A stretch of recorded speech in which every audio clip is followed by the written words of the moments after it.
In a couple of previous modules, we have learned the fitting of ANCOVA model as well as the inferential techniques involved.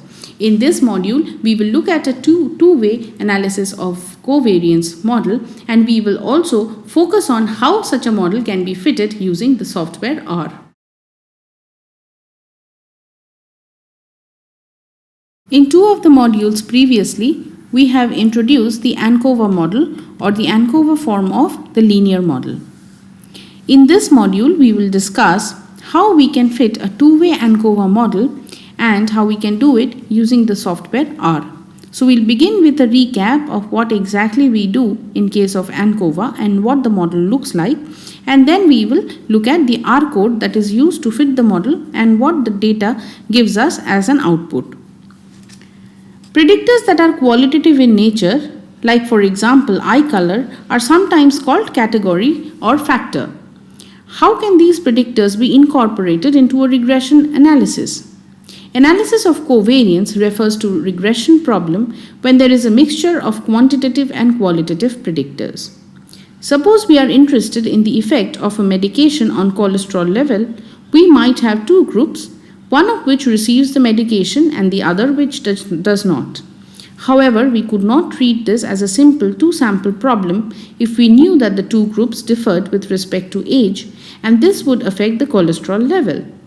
So what happens is, in this particular analysis, we divide our data set according to the age, and then we look at a model which considers the factor of medication or treatment, as well as it keeps account of the age of the person, which means we add another variable which is considered as a covariate in case of analysis of covariance. And we look at the interaction also of the factor along with the continuous variable age. So we look at a model which is a blend between the regression model where the x variables are all continuous and an ANOVA model where we have the x variables which are all factors. So analysis of covariance is a method for adjusting the groups for the age difference and then seeing the effect of the medication. It can also be used when there are more than two groups and more than one covariate. In such a case, we will have a list of x variables who are the covariates, as they are called in case of ANCOVA, and we will have several different groups, and also we will look at the interaction between the covariates and these factors. So in ANCOVA, our strategy is to incorporate the qualitative predictors within the y equals x beta plus epsilon framework. We can then use the estimation, inferential and diagnostic techniques that we have already learned. So when we use an ANCOVA, it helps us have to learn a different set of formula for each new type of qualitative predictor configuration, which is the approach taken by many texts. To put qualitative predictors into the y equals x beta plus epsilon form, we need to code the qualitative predictors. So even instead of looking at a yes/no type of response for whether the person has received medication or not, we code it in terms of a number. For example, 1 if the person has received medication and 0 if not. So this coding helps us in introducing the medication or the treatment factor into the regression model or the linear model form of y equals x beta plus epsilon. And when we fit the model, we can look at the results which tell us about the effect of the factor, the effect of the covariate or adjustment for the covariate, as well as the effect of the interaction between the covariate and the factor. So let us look at a specific example where y equals change in cholesterol level. It's a continuation of the same example that we had cited previously. X happens to be age, which is the covariate, and our dummy variable or our factor is introduced through the variable d, which equals 0 if the person did not take medication and 1 if they did take medication. So a variety of linear models in this particular case can be considered. We can consider the same linear regression for both groups where y equals beta 0 plus beta 1 x plus epsilon, or in R as we write y tilde x, which represents the regression or linear regression of y on x. we can use separate regression line for each group but with the same slope. So in that case, we will have two regression lines, y equals beta 0 plus beta 1x plus beta 2d plus epsilon, or in R as we can write as y tilde x plus d. In this case, beta 2 represents the distance between the regression lines. So what happens is, if I fit a regression line which is of the above form, when d takes the value 1, I have y hat equals beta 0 plus beta 1x plus beta 2.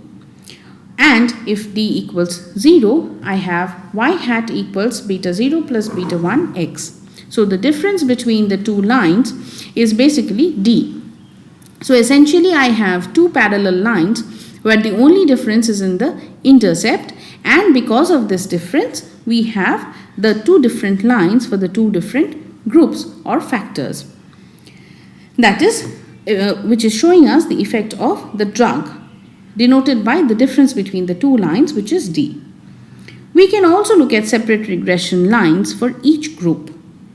In this particular case, we consider, in addition to the x variable and the d, another third component, which is the interaction between the covariate and the d variable.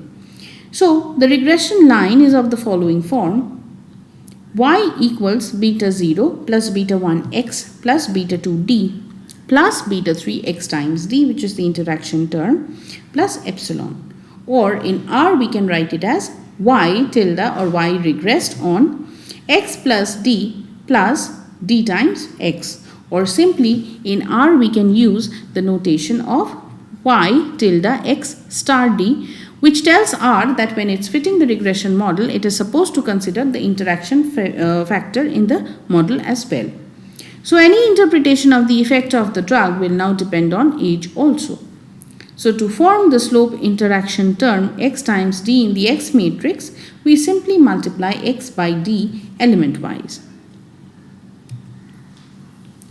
Now fitting the regression model takes us to the logical next step, which is the estimation as well as the testing, or in general the inference attached to fitting any regression model. So estimation and testing works just as it did before. Interpretation is much easier if we can eliminate the slope interaction term, as I have shown before. When you only have the 2x and the factor term d in the model instead of also having the interaction term, we can simply consider the two factors d equals 1 and d equals 0, and the model itself gives us the difference between the two lines in terms of the difference between their intercept, which is d, and d could be interpreted as the effect of the drug on the cholesterol level. However, in case we have the interaction term, then if we go back to the last model that we discussed, in case of d equals 0, you have beta 0 plus beta 1x as y estimate. However, when d equals 1, then the y estimate becomes beta 0 plus beta 1x plus beta 2 plus beta 3x, which means that in this case both the intercept and the slope changes for the two regression models. And we have two lines which are not parallel anymore, but they start at different points because they have different intercept, as well as they increase or they decrease with a different slope or at a different rate. So estimation and testing works just as it did before. So other codings of d are also possible in case you want to fit the factors in the model and use a numerical coding. For instance, we can use d equals -1 for those who did not take the medication and 1 for who took the medication. This is also commonly used by a lot of statisticians.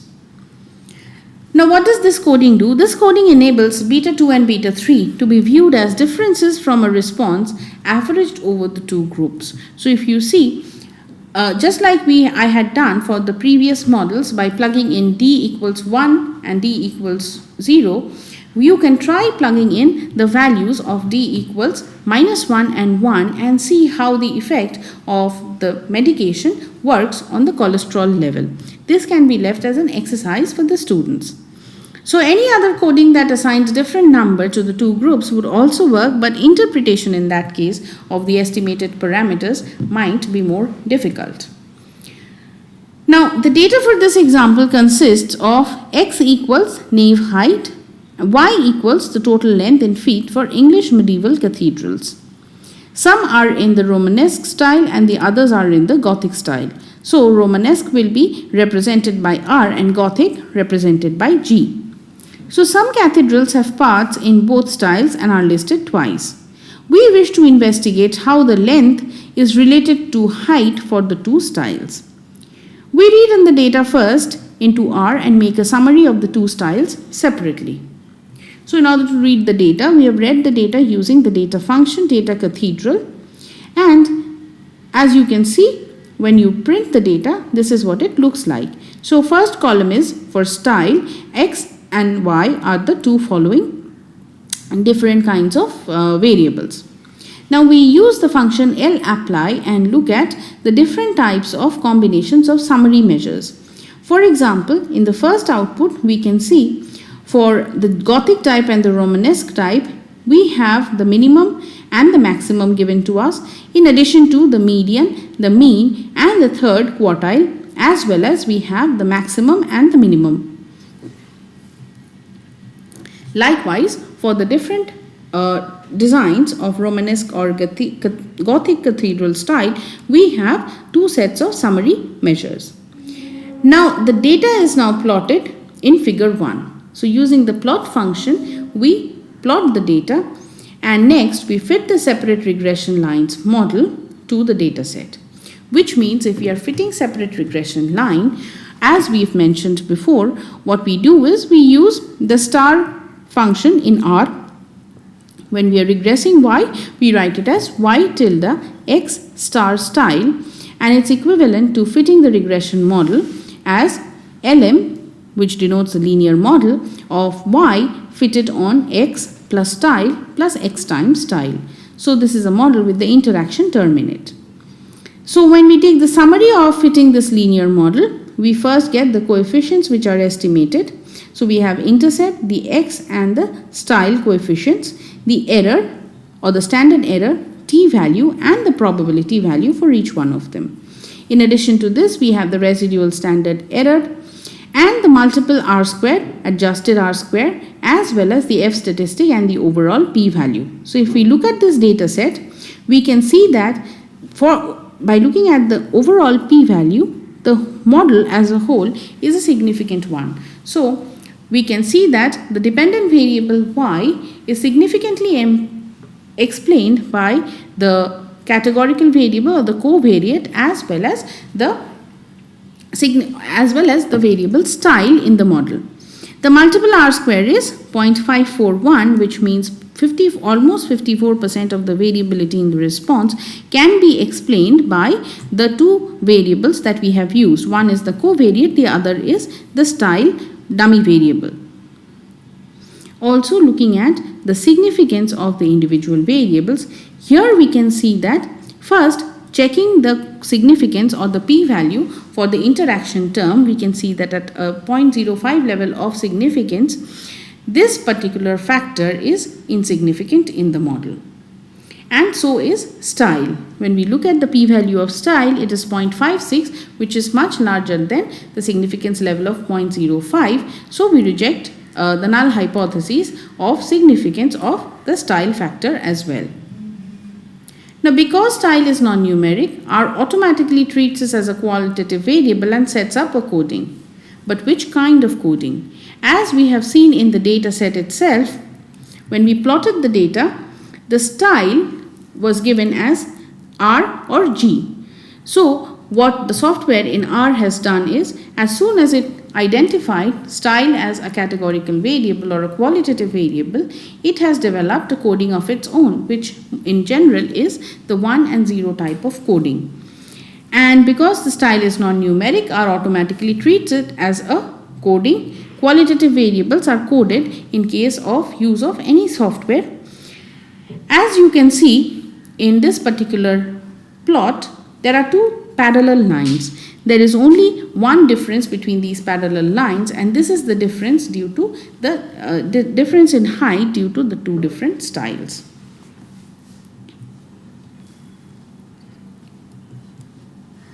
We put put the two parallel regressions on the plot, a check on the diagnostic reveals no particular problem.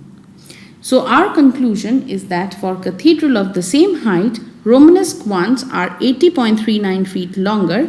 For each extra foot in height, both type of cathedral are about 4.7 feet longer. These can be seen from the values of the coefficients that we have. So first we had fitted the regression model with the interaction term. Because the interaction term was insignificant, so we have dropped it from the model and we have fitted the model one more time. And now if we take a fresh look at this new output, we have the intercept estimate, the coefficient of x estimated, and for the style, and at 0.05 level of significance we can see both x as well as the style is significant. So we check the diagnostics, and as I've mentioned before, the diagnostics reveal no particular problem. Both the factors, the covariate and the factor in the model, they are significant, and depending on what value of coefficient we have been given as estimate, we can accordingly interpret them. For example, style has a coefficient of negative 80.39. This means that the cathedrals of the same height, Romanesque ones, are 80.39 feet longer, which means the coding was done in such a way that the value of the factor equals 1 when it's Romanesque and 0 when it's Gothic. For every extra foot in height, which is the other variable x, both types of cathedral are about 4.7 feet longer. So 4.7 is the estimate of the coefficient. So any unit change in this variable x or the covariate x will cause a change or an increase in the height by 4.7 feet. So Gothic cathedrals are treated here as the reference level because it equals G, 0 when it's G and 1 if it's R. So although the coefficients have different numerical value, this coding leads to the same conclusion as before. In case we want to switch between the coding for R and G, the coefficients will have similar different numerical value. This coding will lead to the same conclusion. Notice that in this case the two groups have about the same average height, about 74 feet. The difference in the length is 78 feet on average, which is similar to the 80 feet from the fit. This is in contrast to the cholesterol example above, where the two groups had very different means in their predictors. So in this module, we have seen in detail how we can fit a two-way ANCOVA model using the software R. We have illustrated the example the use of ANCOVA model where a factor only has two different levels, and how we can fit this model using the software R, and also how we can interpret the output that we can get in R.